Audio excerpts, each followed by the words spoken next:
Hey guys, Gary from DIY Electronics. This one here is going to help out some of you guys because there is a misconception on softwares for the ESP32 miners. You've got NerdMiner version 2 and then you got NM Miner on the other side. Now, they're totally different beasts, where the NerdMiner version 2 is open source, meaning that you can manipulate the software, you can change it and make it your own, basically, okay? Thank you very much, BitMaker. They are the makers of it, and thank you very much. I want to put a shout out for them. All right, you got NerdMiner version 2. Now, on the other hand, you got NM Miner. Totally different beast from the NerdMiner version 2, okay?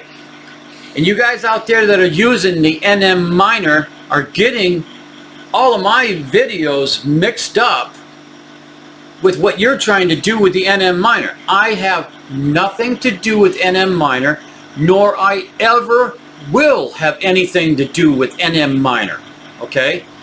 And if I find out you're using NM Miner, I don't need your headaches, because I won't help you, because I can't help you because I don't know anything about NM Miner other than they are very proprietary. And oh no, I will not do anything with NM Miner, okay? Now, what I'm going to do is I'm going to give you a visual to show you the difference between NerdMiner version 2 and the NM Miner, okay? I'm going to get a visual going here to maybe clear up some problems, okay? Now, about NerdMiner version 2 versus the NM Miner.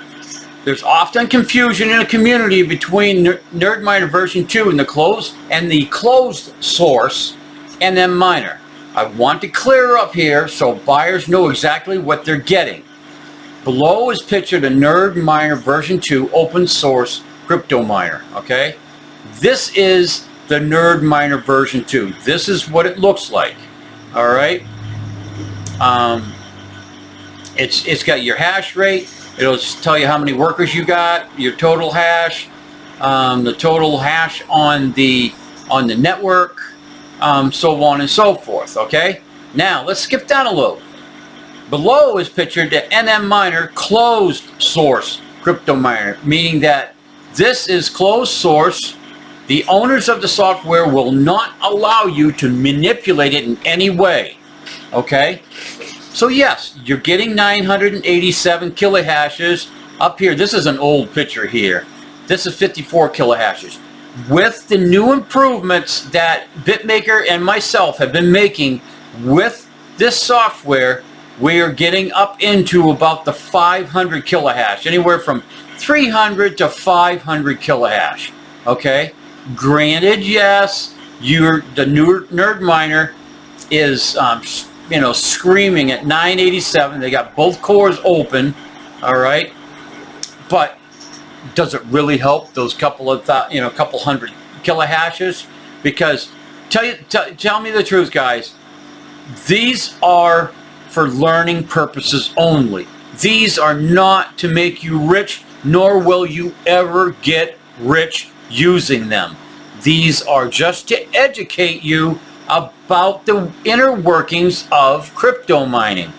I really dare anybody to give me proof that one of these crypto miners has ever hit a block.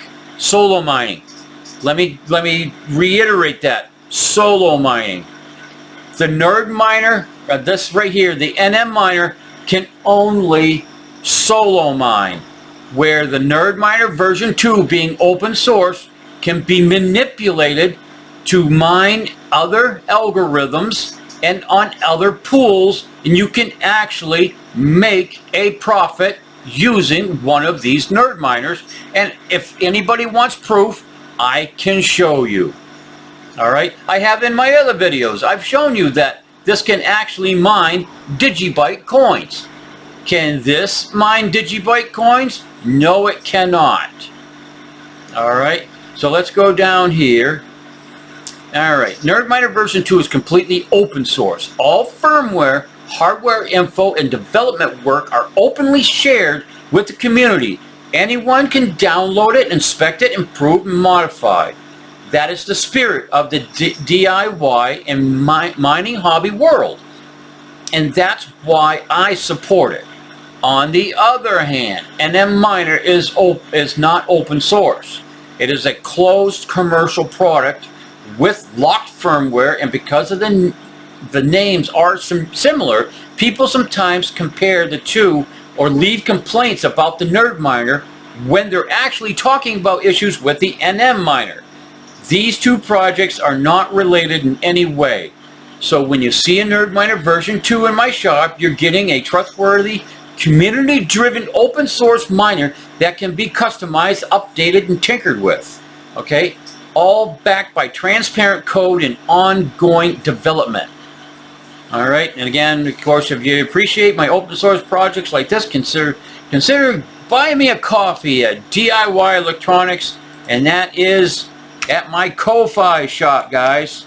Coffee shop, where I do have NerdMiner versions 2 for sale.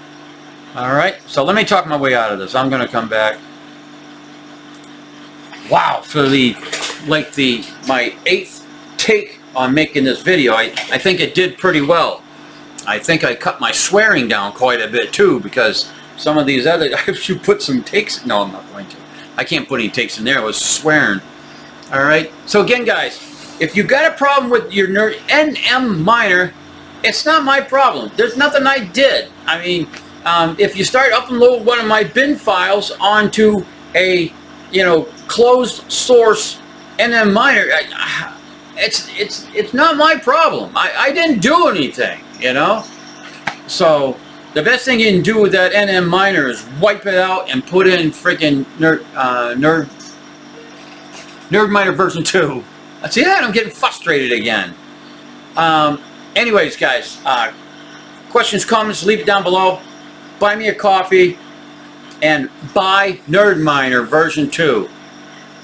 All right, if you like it up there at 1,000 kilohashes, yes, buy a